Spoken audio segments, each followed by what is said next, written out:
Hoje eu vou responder uma dúvida deixada aqui pela Caroline Tabé, ou Tabet, não sei como pronunciar o seu sobrenome. Ela é inscrita nossa no canal do YouTube e ela deixou uma dúvida muito interessante que é muito útil para a gente matar e separar alguns conceitos em relação à língua japonesa. Primeiramente, a dúvida dela foi: Oi, tenho uma dúvida. A partícula tsu dobra qualquer consoante? Essa dúvida é boa para a gente separar três coisas importantes da língua japonesa. O que são esses três conceitos? Hiragana, romanização, também chamada de romaji, e partículas. São três elementos que compõem a língua japonesa, que fazem parte dos nossos estudos de língua japonesa a todo tempo, e eu vou aproveitar essa oportunidade para separar um pouco esses conceitos. Primeiramente, o que é hiragana? Vamos do começo. Hiragana é um sistema de letras que representam sons. É usado para escrever as palavras em japonês, ok? Então, as letras representam apenas um som. As letras do hiragana vão ter o som a, shi, me, no. Esse tipo de som é o tipo de som que é representado pelas letras do hiragana. Então, é apenas um som, não carrega sentido algum, não significa palavra alguma, apenas sons. Alguns dos exemplos que eu tinha colocado aqui, ó. A, outro. Shi, me, no. São alguns exemplos de letras do hiragana que representam sons. Então, esse é o hiragana, primeiramente. Segundamente, o que é romanização? Buscou-se uma forma da gente representar esses sons aqui para quem não usa hiragana como sistema de escrita. Por exemplo, nós. A gente usa o alfabeto romano. E daí que vem o conceito de romanização, representar com o alfabeto romano os sons das letras do hiragana. E criou-se alguns padrões. Por exemplo, a, shi, me e no. Então, essa é apenas uma forma da gente representar esse som. Eu vou dar mais um exemplo aqui. Tsu, ok? Significa que isso aqui é uma regra absoluta, que se eu escrevesse de outra forma estaria errado? Não necessariamente, porque o objetivo da romanização é representar o som. E um exemplo claro disso é, por exemplo, essa letra aqui. Ka.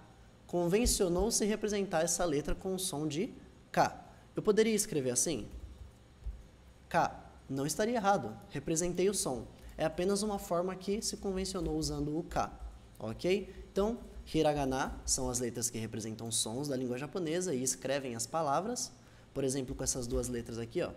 A, shi. Isso aqui sim é uma palavra, significa perna, pé, ok? Então, são usadas para escrever as palavras. E a romanização é usada para representar o som. Por exemplo, ashi, que significa perna ou pé. Isso aqui sim é uma palavra. Agora, por que ela pergunta? A partícula tsu dobra qualquer consoante? Que fenômeno é esse que ela se refere? A letra tsu, que é essa aqui, ela possui uma particularidade. Se ela é representada pequenininha dentro da palavra, mais ou menos com a metade do seu tamanho, ela não vai ter o som de tsu. E sim, ela vai fazer um pequeno corte no ar na hora de pronunciar a palavra. É como se houvesse uma pequena pausa na palavra. Por exemplo, kipu. Ok? Se a gente junta essas duas letras aqui, a gente tem o som ki, p. Porém, existe a palavra ki, p.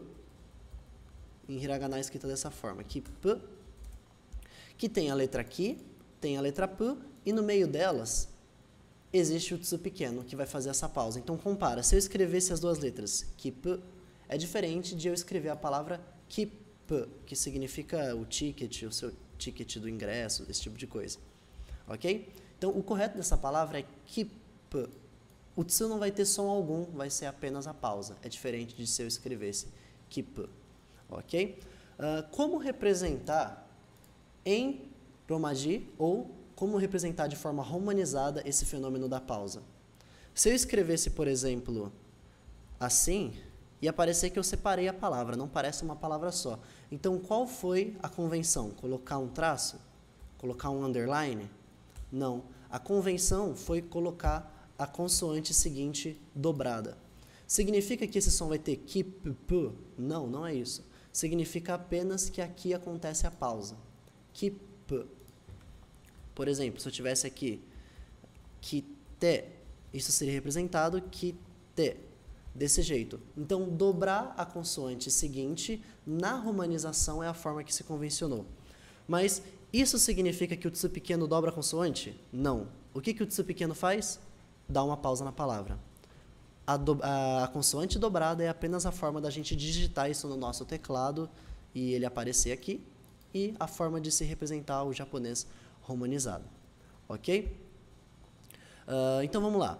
Partícula, terceiro conceito que a gente quer matar aqui. Partículas, vou deixar aqui. Partículas são uma classe de letras e palavras que estabelecem relações entre elas, dentro da frase. Então, ela estabelece relações entre as palavras da frase. Então, o que você comprou, para quem que você deu, que horas você saiu, a que local você está indo. Esse tipo de pontuação, local, posse, objeto, marcação de tempo, por exemplo, esse é o tipo de coisa que é representado por partícula. Ok? Vamos dar aqui alguns exemplos. Partícula no. Essa aqui é a letra no, mas como ela atua como partícula, ela pode ser usada para representar que uma coisa pertence à outra. Isso aqui é só um esclarecimento, eu não vou passar regras gramaticais de como a gente coloca as partículas dentro das frases agora, porque a gente também não é o objetivo dessa aula e a gente tem várias aulas aqui no canal falando sobre cada partícula. Porém, o tsu, que acontece aqui, esse tsu pequeno, ele não é uma partícula, ele é uma letra normal. Esse fenômeno aqui é como se fosse o S único e o SS, sabe? É um fenômeno de som. É como se fosse um C comum na palavra carro e o CH na palavra chave. Isso é apenas um som, não tem função gramatical alguma. E partículas têm funções gramaticais, ok?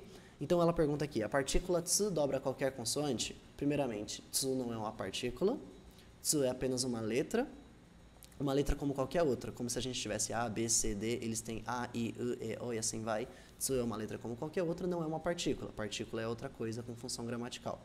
Dobra qualquer consoante? Não. Tsu pequeno apenas faz uma pausa na palavra. A consoante seguinte dobrada é a forma da gente representar isso com o nosso alfabeto.